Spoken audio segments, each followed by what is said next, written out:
B-movie battle 57. Nick Cage cast 35. I love how you never know which one you're on. It cracks me up Sort every of time. settle 2019. Holy shit, let's go. Let's go.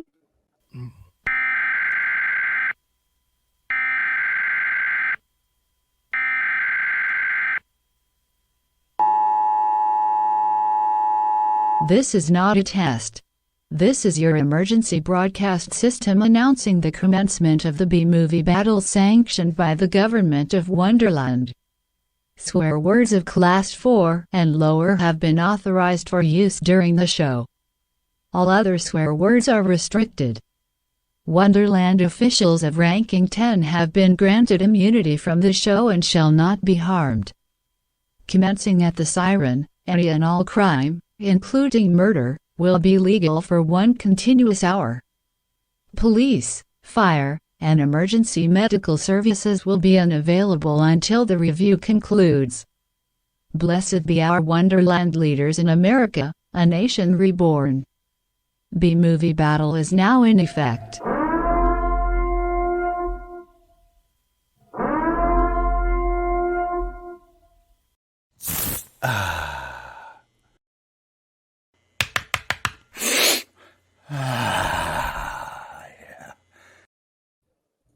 Hi. Not that time, motherfucker. I Finally was got wise. ready for It's so weird that it plays, and even on the podcast and on the recording, it plays the exact same volume. But Really? you guys plays super loud. I don't know why. It's just like you're like, oh, what the fuck? It's cocaine, bro. You gotta. Side question before we get started. Have you watched the Purge movies? Oh yeah, all of them. Well, I mean, I'm assuming you last have. one. You have, and you enjoy them. All of them. Every last no. I think I've seen like the first 2. Maybe another on one. our last show on LAW Anthology Series Review, the Room 104 episode, we talked about the Saw movies. Let's talk about the Purge movies because that. Okay. Real quick. The reason I made that intro is because we watched all the Purge movies, including both seasons of the series. There's a Purge. Oh, how's that? First season sucks. Second season pretty good. Okay. Yeah, better than most of the movies. And then we watched Forever Purge, the new movie, and that's just like a blue Twitter nightmare of white people are racist and horrible and blah, blah, blah. Jerking each other off. Yeah, it's that, but yeah, they're okay at best. Okay. The first movie I don't like that much. It's okay. It's a fun idea. I like the idea more than anything. Right. That's kind of what I was gonna say. Like I like the premise of it more than anything. The execution is okay. It's fine, but the idea was what had me hooked. It's one of those things that if you think about in any length of time, you come up with holes. Like, how is this gonna fund? How is this cheaper in the long run? You have to do billions of dollars worth of repair every year with less people to pay into the right. How is collecting less taxes? We have all these bodies we have to clean up. Buildings that are exploded. Yeah, are on fire because fire's not illegal, even though bombs are. But you can set a fire. Yeah, it makes no sense. But the second season of the show is actually more interesting than anything we've seen because it tackles. The opening scene of the season is a woman coming on stage and like auditioning, and she's all nervous. She's like, okay, well, how do I read this? Like, what kind of thing is it? She's like, just read it like you're a kindergarten teacher. And she's like, okay, well, commencing at the siren, and they tell the story of how that got made for just one scene, and then it's like a bank heist, but the guy gets caught with like walking out the door as the siren starts, and so they track him down, and they go into how they actually deal with criminals that break that law about doing shit after the siren, and they don't fuck around. But it was just way more interesting than anything I've seen in any of the movies. Yeah, and I feel like that would be the latching on point for me is like, what's the aftermath situation like? What's the in between story? That would be more interesting for me, I think. And that is what you get out of season 2 of the show. Skip season 1. It's a waste of your time. Side note, I did start watching the newest season of The Walking Dead and happy with that so far. Yeah. I haven't seen it. I watched the first couple episodes. There's one. season 10 or 11? 10? Season 11 is the one that's coming out like now Yeah. or shortly. The one that just came out this week. Okay. I watched the first episode. Very good. Yeah, I like season 10 what I watched so far. 9. You know what's funny is like season 9 and 10 come back to the comic books a lot more than some of the other seasons do, which I really enjoyed. The reason I like season 9, because I fucking hate season 6 through 8. I fucking despise them. But they go way off book. They got a new showrunner. I forget her name. But anyway, she was like, all right, well, let's do this. Like, people are starting to hate our show. So she fixed a lot of it from what I've noticed. Yeah. But yeah, we're here to talk about A Score to Settle, believe it or not. Let's do that. Now that we're 5.5 minutes in, let's talk about this we needed some lead in. We needed some small talk to get us going. We needed like to lube us up, you know. Yeah. I need you to like, buy me dinner before you fuck me in the ass. Before the fisting. Okay, so because it's just the two of us, we're talking about A Score to Settle. We have more time to not get distracted, even though we're struggling so far. This isn't a movie that we need the time, though. Like Pig would have benefited from 2 people instead of 3. 100%. Although I am glad we had 3 because everyone got their opinion and we love that movie. That was a good episode. This movie, we don't need time to discuss this. We don't need 19 years in prison. Nope. To discuss this movie. 10 minutes. It's a Blu-ray I got from Walmart, and in order to sell this movie with Nicolas Cage on the front, they have to put a slipcover on it because they think, oh, extra value, it must be a really good movie. Made you pay for it, didn't they? Well, I might regardless. So yeah, it's a cool looking front cover. I'll give it that. It looks cool. I'm real concerned about him. Like I don't know anything really about Nicolas Cage, but like, did he have a stroke? Because even that image, the left half of his face is drooping. Like, what are we doing here, bud? I think it's supposed to. There we go. It's supposed to be. He's starting to look like Harrison Ford, like where you would cover one of half of his face and he's smiling, and the other half of his face and he's angry.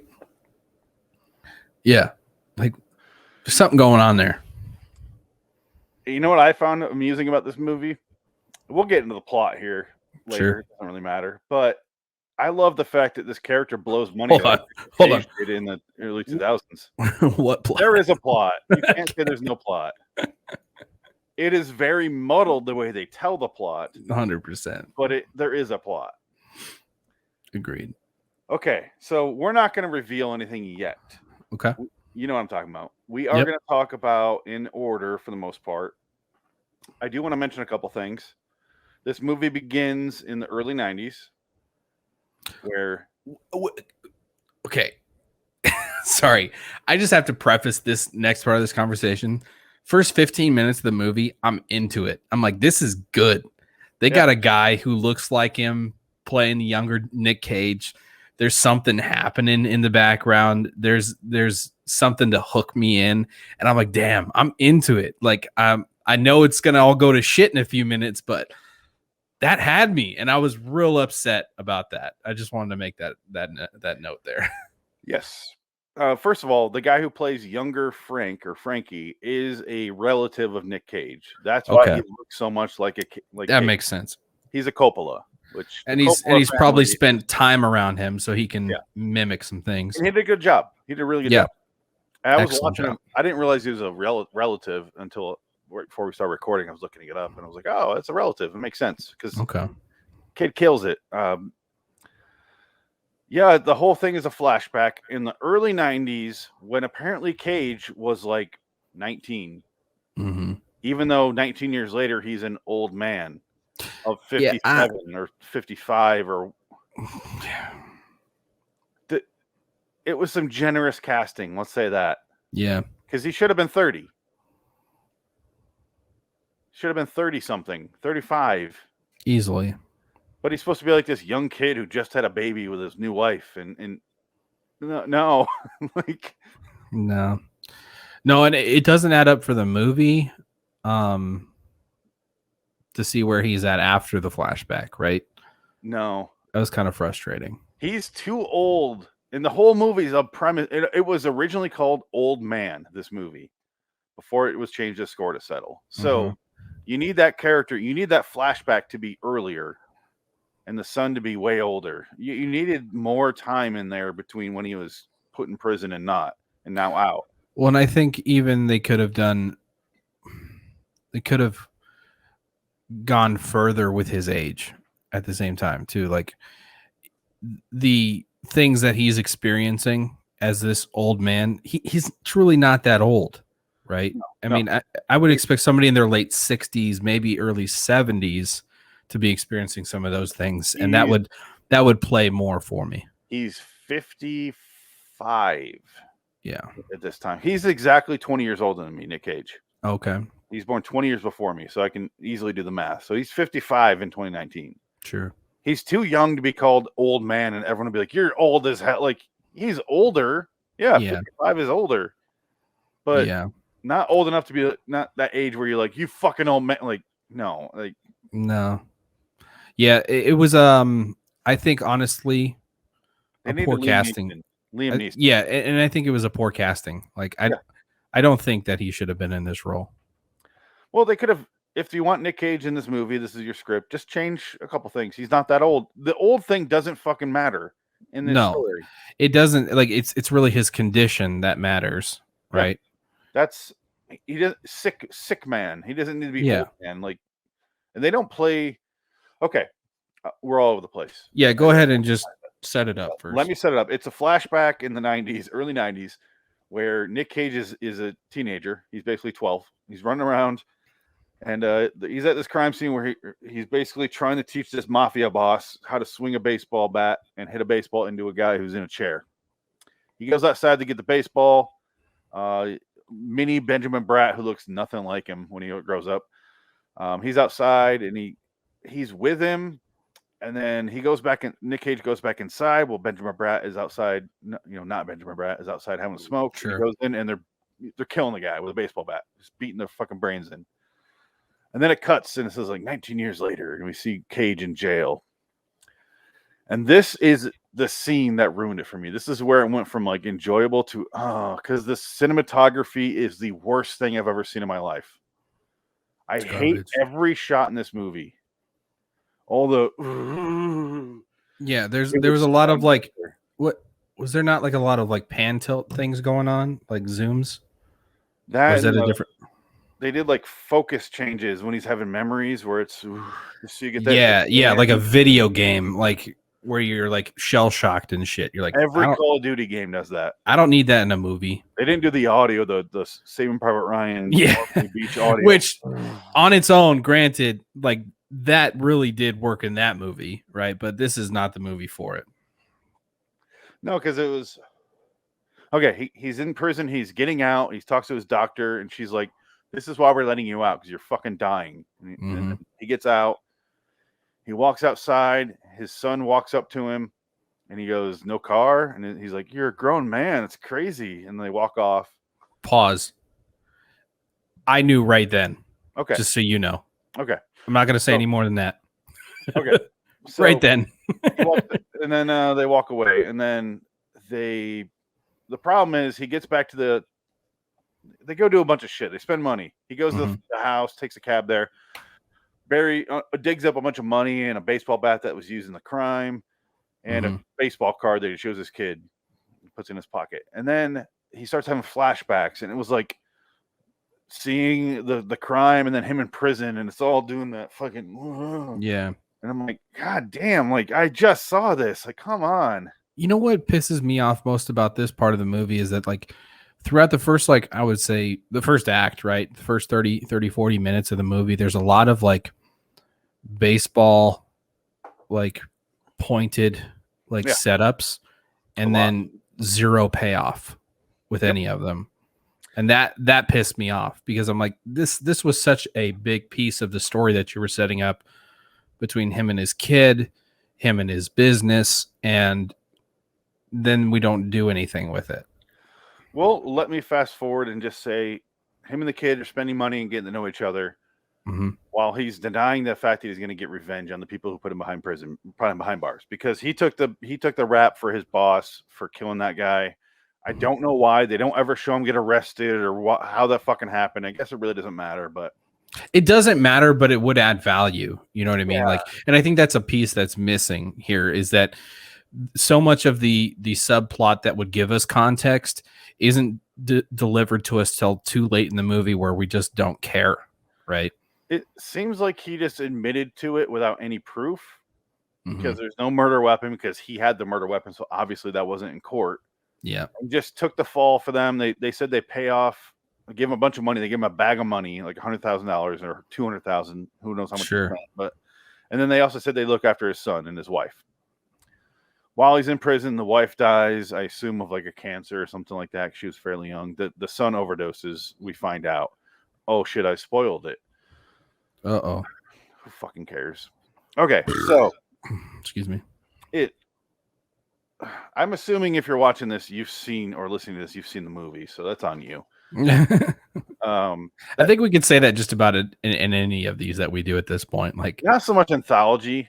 No, but like if we're doing a B movie battle or a Nick Cage anything, like if you haven't seen it, then why are you listening to this? Or if you don't want to see it, you're not going to care. So spoiler, yeah, exactly. 4 or 5 minutes ago, his son's dead. But that's the whole premise of the movie. Is he's going to get revenge on them, and that's what we're watching. So now let's boil it down to the scenes, individual scenes, because there actually are a lot of scenes in this movie, and I'll give it credit for that. Yeah. What was the budget on this? Because I feel like there was a lot going on, but not really a lot happening. You know what I mean? Yes, it was. That's exactly where I was going. Is there a budget like this? You expect to see like really long, extended scenes in like in the hotel room, but really, there's not that. It's he goes and he has the son hooks him up with a hooker, and then he goes and fucks the hooker for a while. And then he has that whole date, and he comes back to the son, and they go shopping, they get suits, and they're like, and they're fucking around. And then a bunch of stuff happens, like the scene with the pimp, all that stuff happens. And in the end, it adds up to nothing. None of it mattered. Scenes in the bar with Benjamin Bratt, and Cage learned to play the piano for this fucking movie for some reason, for that one scene. Terribly singing. Even though you don't see his hands hitting the keys, he learned how to play the piano for some reason. Oh my God. So dumb, but I don't even know. But yeah, there's a lot going on for a movie this stupid and simple, which is bizarre because none of it works. It's just,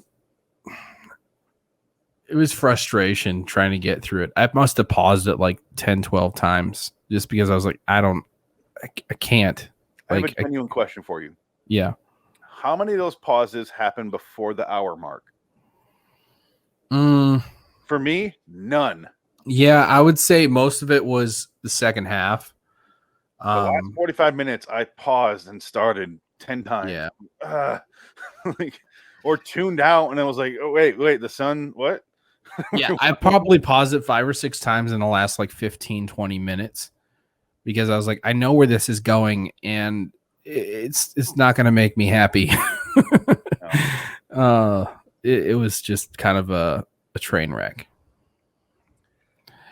That first scene cashes a check that the rest of the movie can't pay. Right. And I think that's what makes me so mad about all of it. It's like you had gold in your hands, right? You had something that, well, I mean, pretty close too. I mean, how often do we see a younger portrayal of an actor on screen where we're like, damn, they fit the bill and we need to, milk that fucking cow, and they just don't do it. Right. There were so many opportunities for other flashbacks and uses of that person that would have added value, I think, to this storyline.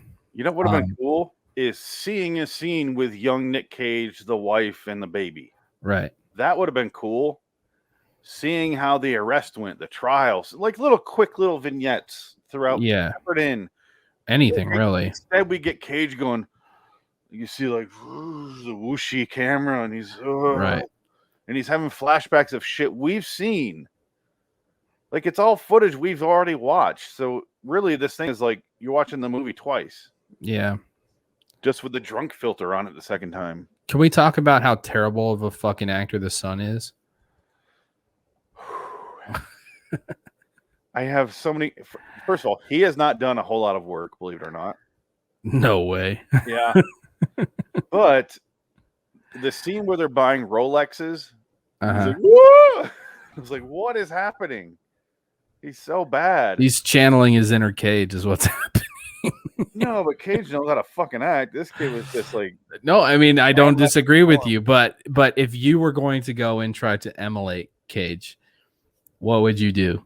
I think it would look something like what that kid tried to do and like try to impress him and try to be ridiculous, and it just doesn't work. I don't think but okay, I guess, yeah, I see what you're saying, but also I don't think that's anything like what Cage does. That's more Adam Sandler territory. No, I agree 100%. I'm just saying, like, that's a child trying to be obnoxious to attract a young girl. Like, if I'm crazy, like, it doesn't work. Yeah, How is this the same person we watched a few weeks ago in Pig? I don't know. That's what's so frustrating, bro. Like, I don't get it. He's a completely different person, and it boggles my mind that it all boils down to what he is handed, right? What motivation he is given and what words are on the page. Well, because talk specifics there, because I thought every scene with the kid, Nick Cage is good in. Every scene where he's getting revenge, Nick Cage is horrible in. I don't disagree with that. I think that there was some good parts with him and the hooker. Yeah. Even though that again didn't add any value to the storyline whatsoever. Like, what's the purpose of that other than getting rid of the money? It was him, and this is very evident in the fact that her child's name is Joey. It's him finding surrogates for his wife and child who are now dead. Yeah, and I can see that, but I don't think it adds anything that if it wasn't in the movie, like I wouldn't have missed it. You know what I mean? It reminded me of Jesse Pinkman. Mm-hmm. It reminded me of him and that girl and her son. I felt like they watched Breaking Bad and were like, let's do that. Oh shit, we fucked Let's it pull up. at some heartstrings, see how it goes. Yeah, him and that junkie girl and her kid, and they just failed miserably at it. Yeah. Man, I mean, to be fair, even that storyline flopped in the TV show, so you weren't going after success there if you're trying to copy that. Hey, at least that had a brutal fucking ending to it, though. True. She comes out on her porch and gets shot in the back of the head. Yeah. Yeah. Well, and it added value too because there were subplots throughout that affected the child and the woman. So, that's a TV show. That's a massive. True. Yeah. I mean, you have more opportunity there. I truly believe you cannot compare movies with TV shows. It's no, unfair. You can't. Horribly unfair. But yeah, they could have fleshed that out a little bit more. Had him have a couple extra scenes. It's an hour and 40 some minutes. Hour 44. Something like that. They could have cut out. Here's the problem. What do you cut out? I think you cut out some of the stuff with the son. Because I think they tried it. That's what the movie's about. No, I don't disagree. But they try to do some stuff in there where they kind of get started. Oh, we're gonna go on a shopping spree, and then they don't, and then they do the next day, and you're like, what? Why?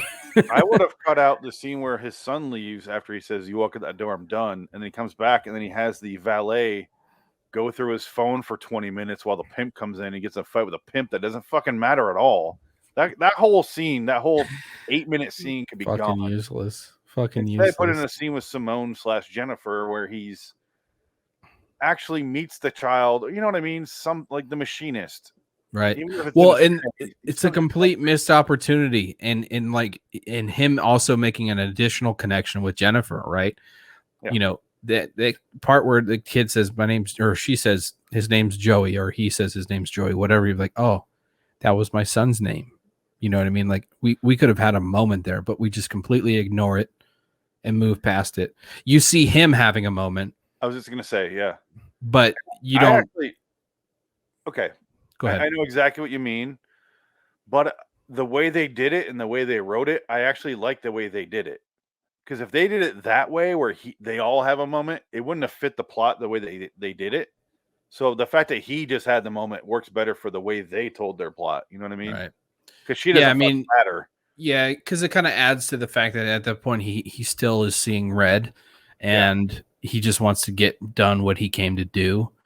So if you do add that moment in there for both of them, that might lead him away from that, which is not the point of the movie. But at the end of the day, him seeing red and that coming to fruition was garbage too. So, So this is an example of a fairly decent script. I will say that, if I can. I don't disagree. Like on paper, this would read fine, but I would say do some more rewrites, because what you witness in the final cut of the movie is the whole time he's going, I'm not going to get revenge. The son finds out he is out getting revenge all night. He's not sleeping, and then you hear like voiceover of the doctor being like, "You have to sleep, otherwise you'll die." So we fucking know. You've told us 30 times. But then he's like, "I'm doing this for you. I'm doing this for you, Joey." And he's like, "How are you doing this for me? Like how?" And they cut away from that, and then later on they go to the graveyard. Okay, let's pause there for a second. I'm doing this for you. We don't have any motivation of why he's doing it for him. Yes. We don't have any interest or inference of anything going on of why it would be done for him, because we don't know exactly what happened. We don't know the backstory of the process that led to it happening or anything like that. We just know he went to jail and he lost out on some time for his kid. Him doing this for his kid doesn't make any fucking sense. He's doing it for himself. And that's exactly why we needed some scenes earlier with him and the kid, or him and young Benjamin Bratt saying, "I will look after your kid." The problem is they can't spoil that he's dead already. So they need to find a sub reason he's doing it for him. You know, a false front. Yeah, but he's doing it for them. Anybody who's ever watched a movie at this point of the movie knows that kid's not fucking there, right? So I feel like that's a wash anyway, right? If we're gonna break that little plot point and that little surprise, let's do it with some purpose. Here's where I admit I did not predict he was dead, because really? It was such a stupid movie. I wasn't thinking about it. You're like, they couldn't be this good. I didn't even approach that thought, because I'm going, oh, this is bad. The cinematography was stuck in my head every scene that I was like, oh, stop it. I suspected it. Go ahead. The problem is when they show he's really been dead the whole time, I went, oh, I don't care. Yeah. And so much so, because it has no value. I've seen this twice. I watched it again today, and I was like, wait, he's fucking dead? Do I remember that? No. I don't care. I don't give a shit. I forgot. Yeah, it's fucking sad. And that's what I want to talk about. That's mostly what I want to discuss about this movie, is the reveal of the son. Mm-hmm. You watch Scrubs, right? Yep. Remember that episode where Brendan Fraser's dead? Mm-hmm. And he's walking around with... I cried in that episode because it fucking hit me hard. Yeah, 100%. He's like, JD, you know why we're here, right? And he's like, yeah. And he's gone. He just vanishes. And you realize they're at his fucking funeral. Yep. And I was like, holy shit. I get chills still with you even talking about it, bro. Straight up. Like, they set that episode up so fucking well that, like, exactly. And it pulled at your heartstrings. Show that's a comedy. Yep. That nobody gave a shit about at the time. Mm-hmm. It's like, let's do, and they cared enough to craft this episode where you're not thinking about his death. That's what they should have done here, because it's the exact same premise. He arrives at the gravestones with him. They look at the mom's one, and he's like, he sets the flower down. He has zero emotion. And he's like, here's your flower. And the son's right next to him. And he's like, and they show the son's tombstone, 86 to 2005. He's 19.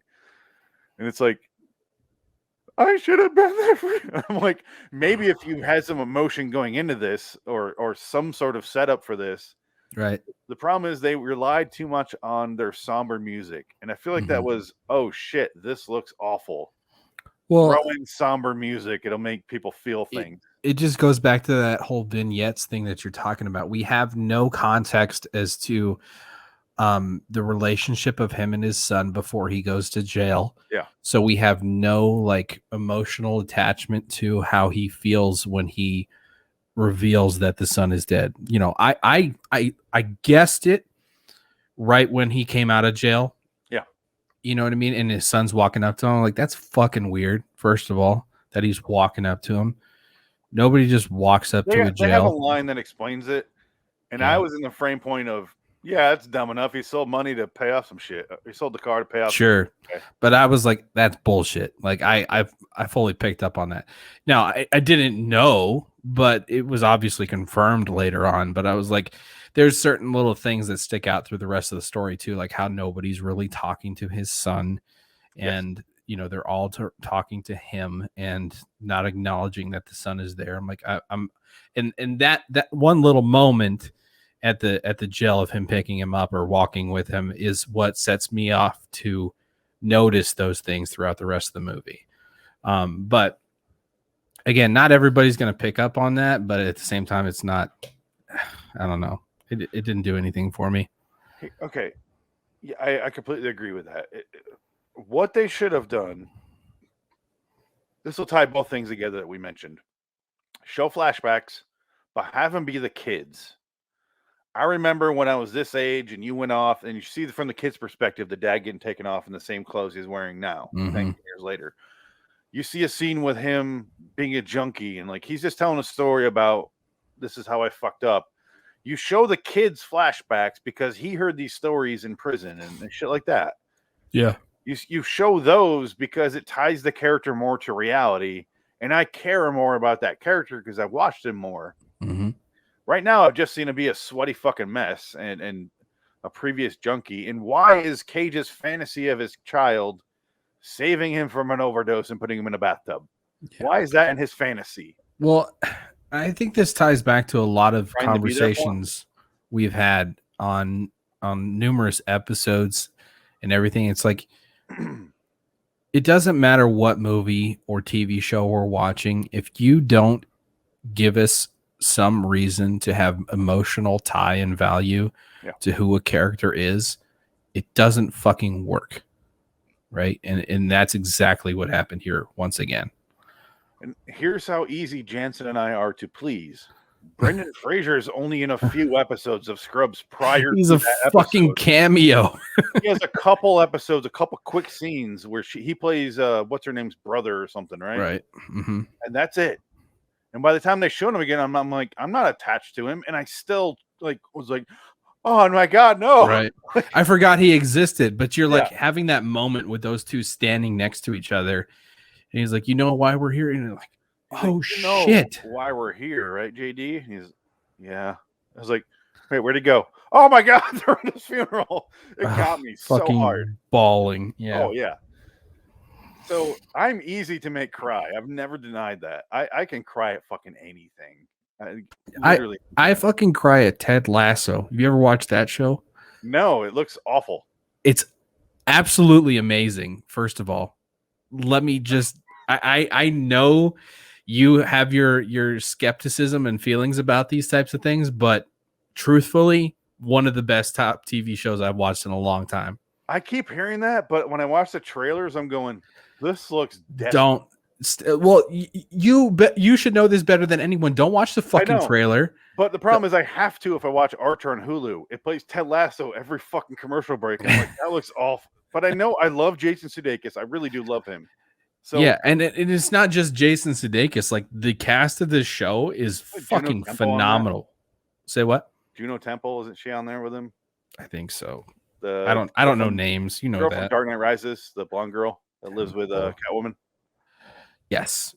She's out throughout the whole series, and she's very good. Yeah. But again, there's episodes in that show where I'm like, man, I know this is a comedic value type show, but god damn, that was good. And like full on near tears.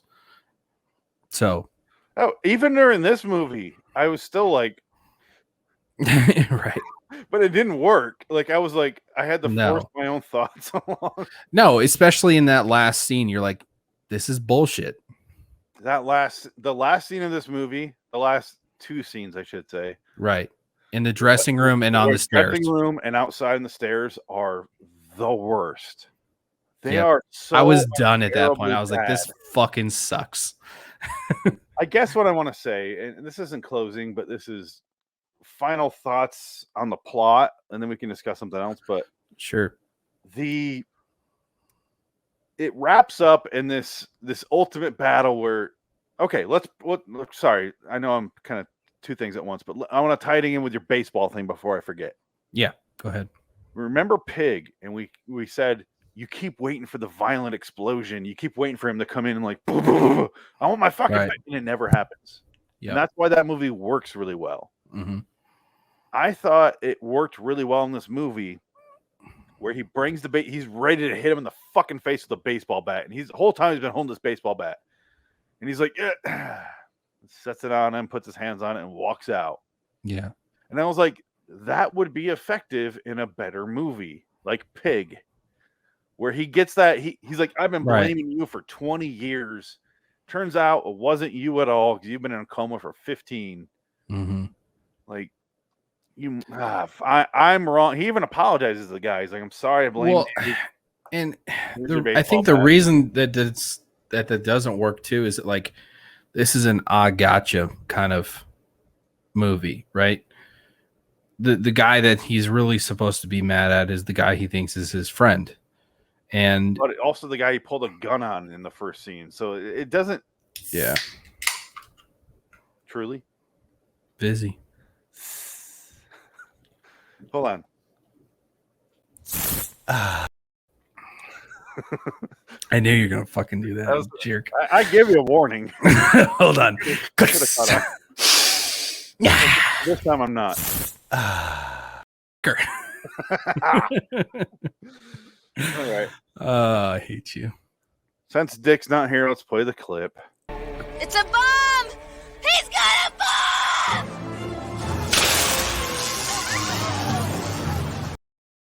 What's your revelation here, Jansen, in this scene with the baseball bat? My revelation? You were getting to something there.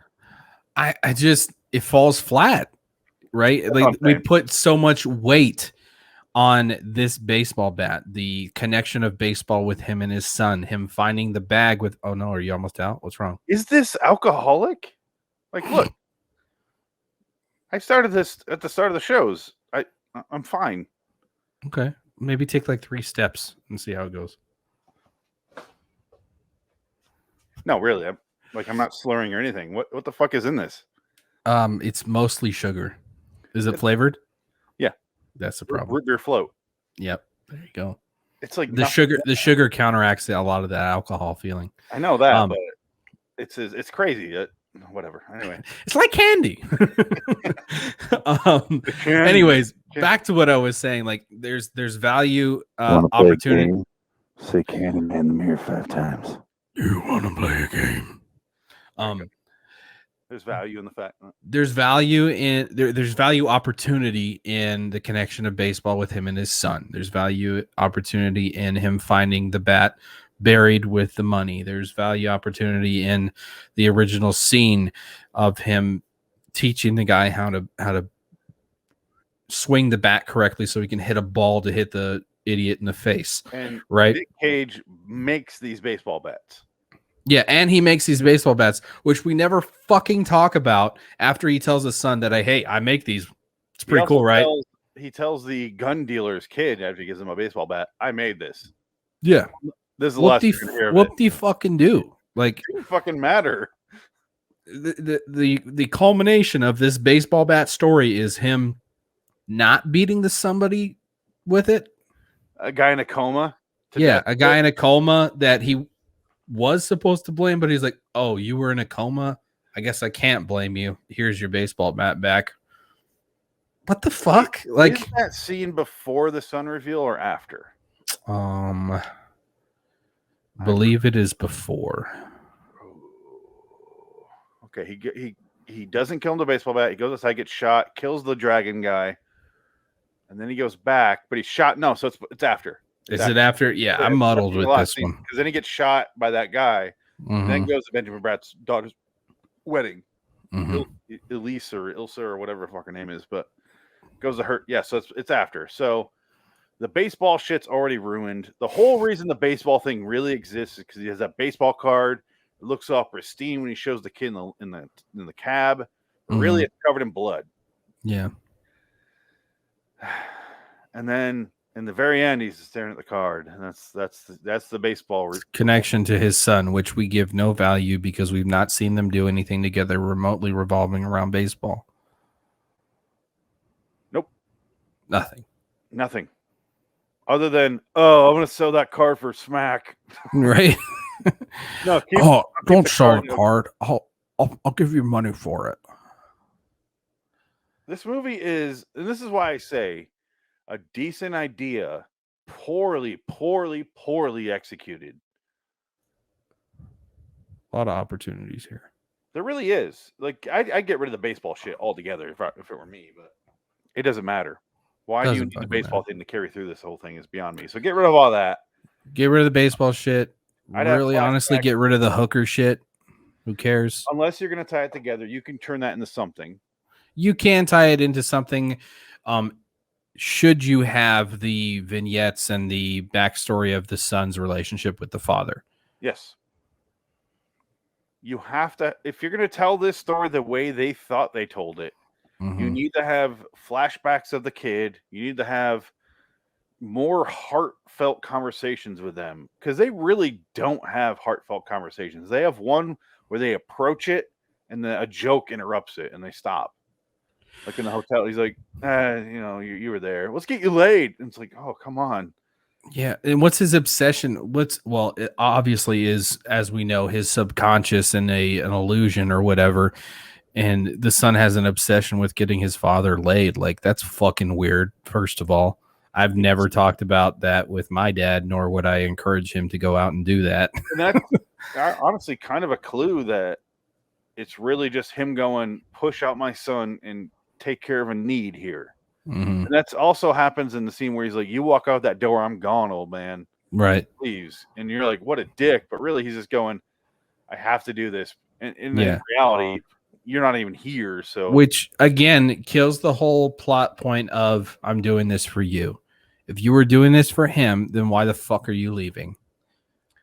Yes. And that's what you're seeing in the moment. And that's fine if you want to say Nick Cage is an asshole in that scene in the reality of what we're watching, which is a son and father. Right. But what we're trying to see is that he has some sentimentality and some heart and love, which doesn't come across. So I'm going, oh, he's a dick. So in the reality of the scene that you're watching, you're supposed to go, oh, he's a dick. He doesn't give a fuck if his son leaves.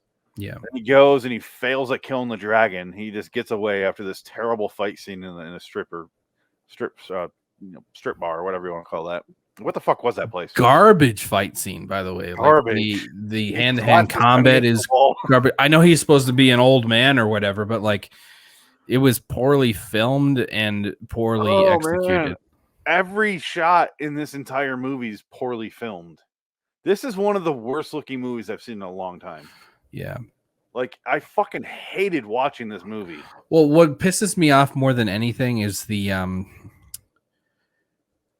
it's not the aspect ratio, but it's really just like the proximity of the lens to the subject. Yeah. It's too focused in. Like, I need wider shots altogether to make any of this make sense. Like, every time we're in the hotel, everything's too close together. You're not showing me the grandness of this hotel. I'm not understanding this presidential suite that we're supposed to be in because all I've fucking seen is a bed and a bathroom. You get that one shot for 3 seconds when they walk in. That's it. After that, it's Joey. Yeah. It was way too closely shot. Like, camera on his fucking chin, which only does a disservice to the actor because Nick Cage, we haven't really touched this subject, but Nick Cage looks like shit in this movie, like straight up garbage. And I'm not talking about like him aging or anything like that. Like, his face is drooping, and what's going on with that? I'm concerned. And we're making that a point of interest basically throughout this entire film. Okay. Okay, let's talk about it because Pig just came out. I didn't think that whatsoever about Pig. I thought he looked good. He has granted he's got a beard and his face covering a lot of things, but the way that the movie is filmed, right? The cinematography, the angles of the shots, the wideness of the shots, the symmetry of the shots makes him look good. Somebody knew what they were doing. Because Pig had an excellent, I cannot stress this enough, excellent cinematographer. I talked about during our episode. The movie looks fantastic. This movie looks like dog shit. And I think they shot him like that because he's supposed to be old man. He's supposed to look like shit. Yeah. This was filmed like a castrated Michael Bay movie. Oh, that's being generous somehow. Okay, a castrated Transformers movie. Let's not say Michael Bay in general. Yeah, Transformers might be there. The image in our background here on the live stream never happens in this movie. No, you never it's digitally see created. This visual. It's literally just this shit that happens. Like you're really. Do you have any? Can you pull up IMDb for some stills so we can give some reference? If there is any for the YouTube community. All right, well, let's look at this out of focus shot on IMDb. Here's Dragon. Right, like this never happens this clear. This is clearly a production still. What the fuck? This is also a walkthrough, but this really amplifies really amplifies how this fight scene went. Well, even the set like decoration, right? This place is too clean. They're clearly in the back room of the production because look, there's a ramp. You got the production chair. It's clearly people. This is a break room for the crew. All right. We threw a meat sign up. Oh, it's the last scene of the movie. That was too fucking close, right? The blood in his mouth. He shoots Dragon's dick off. Yeah. All right, here's where he lays the baseball bat on the guy. The fucking wife sequences were so. Oh. This is exactly why we needed flashbacks with her instead of just him imagining. Like that's his wife? Because I didn't know until you showed me. Well, he showed pictures of her. Yeah, but so there's the other Simone. But the Hua. See, everything looks like garbage. Nothing looks good. Like it's not visually interesting. It's fine. Like some of these shots are fine. The lighting's poor. He looks pale as fuck. Like even that, like you threw a GoPro in the front of a fucking Corvette. Like I don't remember that shot in the movie though. I don't know. Maybe it was in there. But you see what I mean? Like everything is everything's just front facing.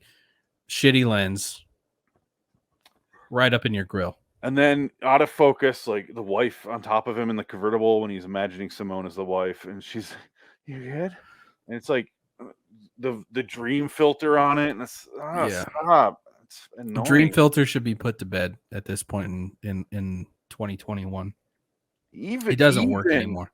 I'll say this. I'll raise the stakes a little bit more. Even Between Worlds had better believability in the dead wife category. And that movie's fucking garbage. But that was fun garbage. This is just garbage. There's no fun in this movie. Yeah, right. I mean, and that's the difference between schlock and like we can enjoy some schlock. There was no schlock in this. This was supposed to be taken seriously. It was pretend art. Mm-hmm. All right, we talked to the death, right? Yeah. What else can we say? I don't really know. I mean, don't get me wrong. Again, as always, they got something made, but they shouldn't have. Who was the cinematographer on this? I'm curious. I don't know. Give me a name. I'm gonna look him up. Let's see here. Co-executive producer, director. Oh, Mark Dobrescu. Dobrescu. Dobrescu. Whoever you are, hate you, bro. Hate you. He's done. He did Just Friends. No, Hold on. I want to see just cinematographer. He's done quite a bit. I'm looking at the director, who this is his second actual movie. Beautiful Boy was his first one, which stars Mario Bello and Michael Sheen, some real actors. Huh. Interesting. I've literally heard of none of these movies. Kyle Gallner's in it. Bunch of TV movies and some shorts. But like, why is? Am I just exaggerating how awful this movie looks? No, you're not. I mean, I think anybody with half a brain can take a look at it and say this isn't enjoyable to view. I just want to make sure it's not just me. No. I'm looking him up now. Just Friends. That's Cameron Electrical. Which I think is more compoundedly frustrating because I think that the first 10 minutes, the flashback, was actually shot pretty well. Yeah. Humanity Bureau in 2017. This guy shot that movie too, which I've done in this show already. Humanity Bureau. And that movie looks like fucking garbage. Oh, it's another Cage movie. Yeah. That movie looks awful. This movie looks not as bad. It looks more expensive, but it's still shot terribly. Let's have him put down. You know what I mean? I can't stand this guy because he ruined the movie for me. He really did. And you can blame the director too, Sean Koo. I don't know who the fuck he is. And I talked about his other stuff a minute ago, but Beautiful Boy. But man, this movie's ugly. And it's an interesting story. It was written by the same guy, Sean Koo and John Stewart Newman. Could have been an interesting story. They just fucked it up like the whole way through. Yeah, I'm upset about that. Those are my two biggest complaints: story structure and cinematography. This is why. Yes, I think story structure, cinematography, and casting. We didn't really touch on it too much, but the guy who portrays the son is dog shit. He can't act, and Noah LaGrosse. he doesn't know what his motivation is throughout the entire thing. I feel like he plays it like I'm dead. I'll do whatever. Yeah, I did not enjoy watching him. No, the problem, you know what he reminded me of is Tom Hardy in what the fuck is that comic book movie he did? Comic book movie. The Marvel thing. Where he's in a hoodie. Venom. He looks like him. I didn't watch it. A sweaty junkie. I didn't watch it. Ugh. Okay, let's get to my case. Generally speaking, I like Tom Hardy. Yeah, Tom Hardy's great. He's good in that movie. It's just that seeing that character in this movie doesn't make any sense. Right. 100%. As far as where Cage ranks and where the Cage movie ranks, all right. So you're going to see two lists pop up. You're going to need to do this if you're watching. And keep going. Oh, man. The left quality on the movie, I put it just below Willy's Wonderland, believe it or not. I think Willy's Wonderland was a better movie. I'd rather watch Really? That. I didn't watch that one, but I'm surprised because I've heard you talk some shit. Oh, man. And hey, look what's right there, right below this. Humanity Bureau. Cinematographer.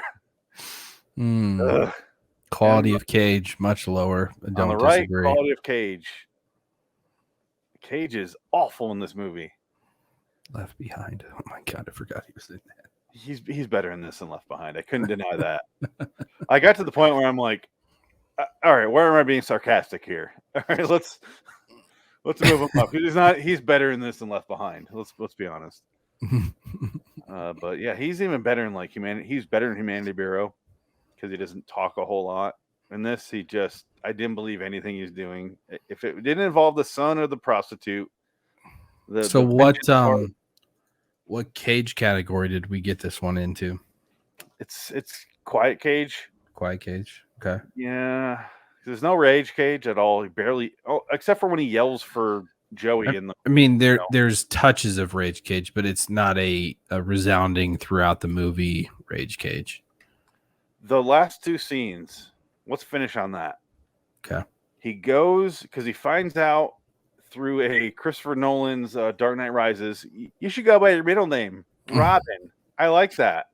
That scene happens with the nurse at the guy's place when he's in a coma. She's like, "We just call my first name a letter, Q." Q. Like, he runs off. I know a fucking Q. Yeah, it's so lazily set up. He goes. He shows up to Benjamin Bratt's daughter's wedding. He goes in the back. He's in the back room. Benjamin Bratt's like doing like a fucking like, "Hey, everybody, hey, you owe me money." And he goes in the back.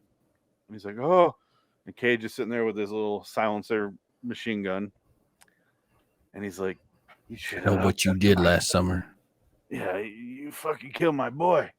And he's like, the whole time he's shot and he's already dying anyways. He's Yeah. And it goes on for way too fucking long. And he's like, it's like I fucked up. I shouldn't have killed your son. I'm sorry.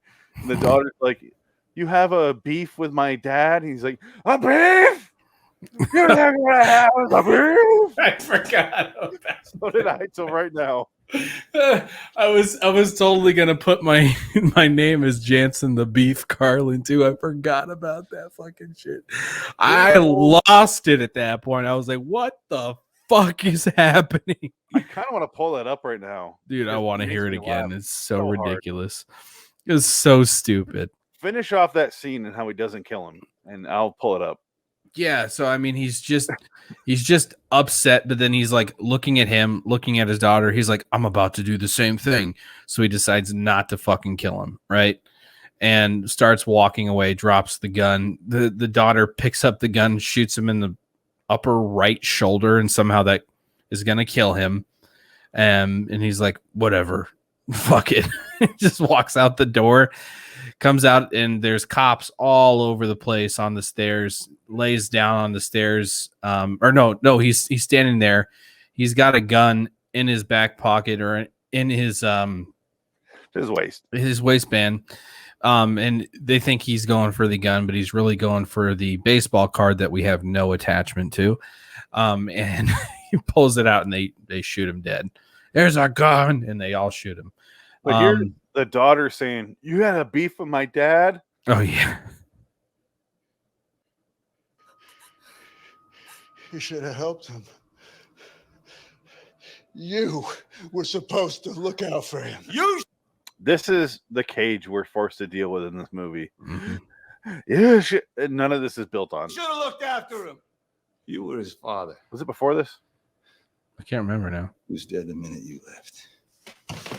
Yeah. All right. It doesn't matter. Oh, yeah, there it is. Okay. Frankie, what are you doing? I said close the door. Please, not here, okay? Not like this. It's her wedding day. God damn dog. Okay, just let's. He's bad here. He's Terrible. bad. Terrible. The goddamn door. Like I full on think this is the first scene that they filmed in the movie, and this is him having his stroke.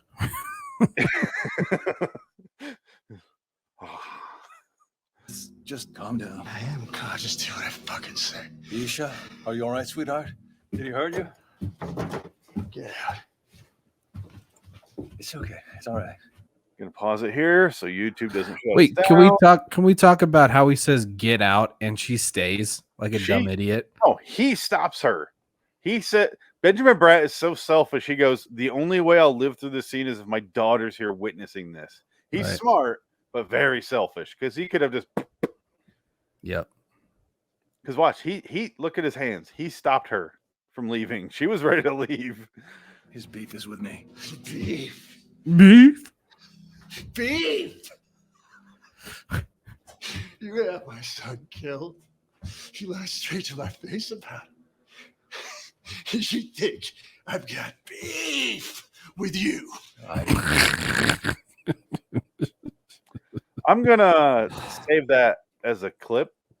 Yeah. Yeah, beef. It's right up there with what's that other fucking movie that you have the clip for? In the pharmacy.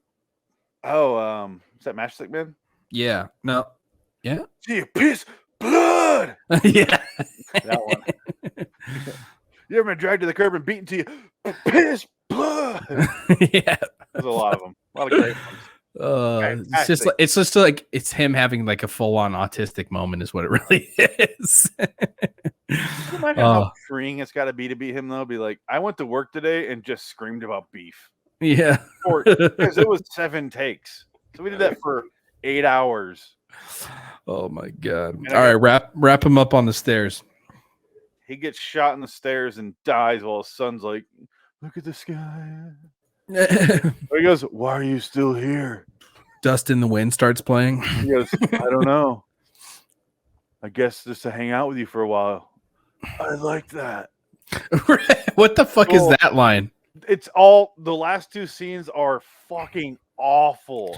It's like we don't know how we're gonna end, but I give just a 4. Ooh. But I give those last 2 scenes a -3.5. They drag the movie down from a 5 to a 4 for me. Yeah. They are so fucking bad. And it's not so much the storyline at that point. The script is fine at this point. It's just the performances and the why is this why? They thought this was fucking like high art. You could tell. Yeah, I don't know. Fantastic, and none of it worked. Who produced this shit? RLJE Films. Highland. There's no major production company on this. Shot in Canada though. Special features, story and character. Is that blank? On the set, and then Sins of the Father. This scene never fucking happens. You don't ever see anything this cool in the movie. Yeah, I don't get that.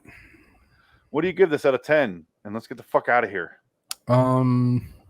We hit our hour quote. We're good. We fulfilled our government mandated hour. I'm gonna concur and agree. 4, I think, is adequate. It's not quite a 3. There is some redeeming factor to the film, but at the end of the day, these guys got way more into their head than they were able to produce on screen. So it doesn't meet the mark for a moderate movie at all. No, it's not awful. It's just like, oh, guys, you could have made this okay. We just had so many chances, is what it came down to. So many failed chances to really flesh something out, and didn't take any of those. Could have been a fun movie. You failed. It's one of those could have been movies, and the problem is what it could have been is a mediocre movie. Yeah. Well, yeah. I mean, at the end of the day, really, what we're seeing is a story that we don't care about. That if it had all the right elements, would have been a 6, maybe a 7. No, 6 tops. Yeah. It would have been an okay movie that you watch and you go, oh yeah, that was good. I don't need to watch it again, but that was good. It's so lackluster that I've watched this movie within the last year, and then rewatched it and went, oh yeah, he's dead the whole time. That's how much I gave a shit. Right. Bum bum bum. That's why it's down there. Down where you deserve. Get down there. I'm gonna shove it down more if I could, but how do I put it beyond left behind? That movie's I don't think I've ever actually watched that one. Oh, I watched it and got nude on camera. I did watch Raising Arizona. Oh, really? Yeah, I did. Raising Arizona is awesome. I thought it. I mean, like, I thought it was really funny. I probably would have thought it was more funny had I seen it years ago. You know, I just don't think it had the same weight for me. Cool. So Raising Arizona is amazing. I'm not disagreeing. I'm not disagreeing. Like, I thought it was really good. I just have the context of all the films that I've seen in between when you probably saw it is what it really comes down to. But no, it was a great movie. I remembered none of his character from when I was a kid. So all of that was kind of fresh for me. So I watched it a bunch as a kid and then once after that, and then suddenly I'm watching it again. Now. My favorite parts of that movie is the John Goodman shit. Him just yelling for like 2-3 minutes straight. This is fucking ridiculous. When they're like, "Where's the baby, bro?" Yeah, it's the funniest shit in the movie. Yeah. But Cage's face when you were Cobb throws the thing at him outside that bar, and he's like, yeah, you were telling me to watch his facial expressions, and I did. It was quite something. He does a really good job in that movie, but yeah, I love that movie. But do not check out Left Behind. No, I don't need to. No. All right, Jansen. Fuck this movie. Next time on B Movie Battle, episode 58, Nick Cage Cast 36 will be Vegas. Honeymoon in Vegas from 1992 versus Leaving Las Vegas from 1995. Gotta watch 2. A terrible comedy versus the one the Nick Cage won the Oscar for. But they're both in Vegas. That's why it's a versus. I wonder which one's gonna win. I can't imagine. One's got James Caan. You know what's funny is I've seen neither of them, so I'm actually pretty excited for this. I've seen them both. I can predict the winner. Yeah. I mean, just based off the Oscar. I mean, not that the Oscars mean fuck all anymore, but no, but you watch it and you go, "Oh yeah, he deserved it." Yeah. All right. This is a good example of Cage doing something because he needed work versus Cage cared about a project and was on board with the director, Mike Figgis. Yeah. And was like, let's do it. I'm not here to gloat. I'm not out here to act.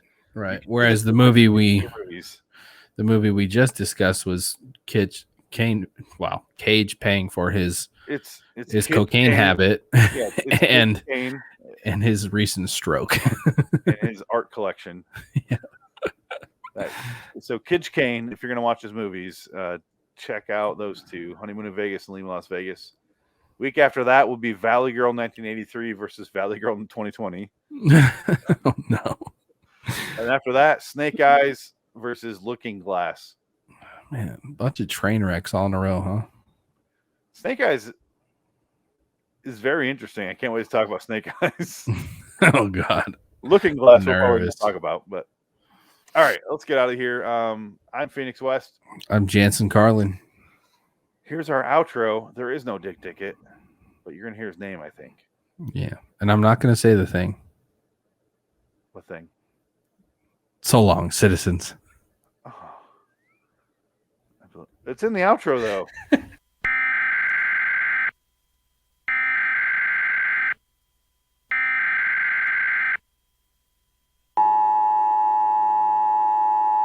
Citizens of Wonderland, rejoice in the fact that we have covered another movie on the show.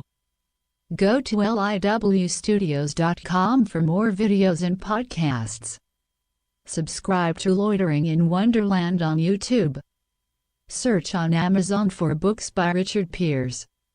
Until next time, and in the meantime, we are Phoenix West, Dick Dickett and Jansen Carlin. So long, citizens. All hail our glorious leader.